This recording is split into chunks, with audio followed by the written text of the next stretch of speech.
എന്നെ കൊണ്ടാക്കിയ ഡ്രൈവറോട് വിട പറഞ്ഞ് റാൻസി വില്ലേജിൽ നിന്ന് നമ്മൾ ട്രക്കിംഗ് സ്റ്റാർട്ട് ചെയ്യാണ്. അപ്പോൾ കുറച്ചങ്ങോട്ട് നടന്നിട്ട് വേണം മേലേക്കുള്ള കയറ്റം.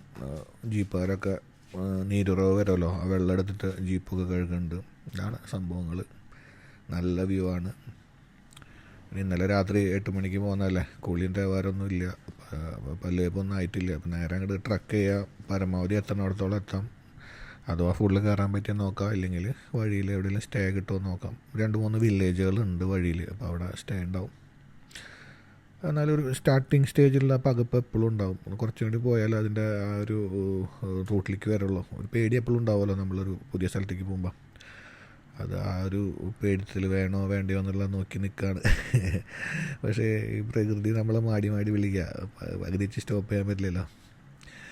അപ്പോൾ എന്തായാലും ഇത് കഴിഞ്ഞ് വരുന്ന കുറച്ച് ആൾക്കാരെ കാണാനുള്ള ഭാഗ്യം ഉണ്ടായി. അപ്പോൾ നമ്മളെക്കാളും ഏജുള്ളവരും ലേഡീസൊക്കെ പോയി വരണം. അപ്പോൾ പിന്നെ നമുക്ക് ടെൻഷനില്ല. അപ്പോൾ എന്തായാലും എന്നെ കൊണ്ട് പറ്റും ഇതെന്ന് ഉറപ്പായി.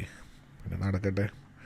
ഇതാ വരുന്നാട്ടില്ലേ, ഇത്രയും പ്രായമുള്ളവർക്ക് പോയി വരാമെങ്കിൽ പിന്നെ എന്നെക്കൊണ്ട് എന്തുകൊണ്ട് പറ്റാതില്ല.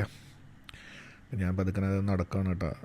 എന്തായാലും വഴിയിൽ വെച്ച ആൾക്കാരെ നമുക്ക് കിട്ടും, ഫ്രണ്ട്സിനൊക്കെ കിട്ടും. അത് എല്ലാ പ്രാവശ്യം കിട്ടാറുണ്ട്. ഇവിടെ കുറച്ചും കൂടി നമ്മൾ കേദാർനാഥ് പോലെയൊന്നും അത്ര സൂപ്പർ ആവാത്തത് കൊണ്ട് തന്നെ ആൾക്കാർ കുറവാണ്. നല്ല സൂപ്പറായിട്ട് ഒറ്റയ്ക്ക് ട്രക്ക് ചെയ്യാം. ബൈ.